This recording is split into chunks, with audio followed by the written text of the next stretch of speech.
I feel like it was very disrespectful to us because even before the pickleball community was there and they got painted and everything, we were already playing there for a very long time. And for them to, do something like that, where basically the Fresno Community Park Center kicked us out like that by putting that sign up, I felt it was very, it kind of hurt us a lot. And they went down about just as quickly as they went up. I think it was a hasty response to the situation at hand, which was also evident by the fact that pickle was spelled incorrectly on the signs. But they still went up, but they have been taken down since. Clovis doesn't have permanent courts, neither does Fresno.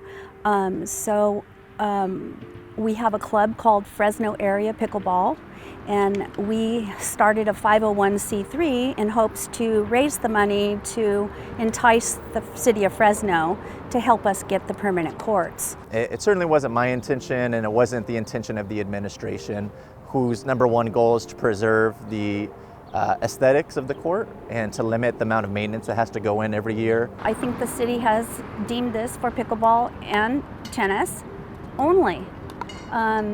We had people out here doing a cornhole tournament one day, and they actually scuffed up our brand new surface on our courts that we had to raise money to pay for. The biggest thing that we could do as a Hmong community is just put a voice out there, and we have been heard.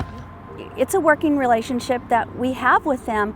The problem is that we now have so many pickleball players and not enough places to play. That's the problem. A couple of ideas that I'd like to implement. They're not solidified yet. These are not promises, but these are things that I have been thinking about.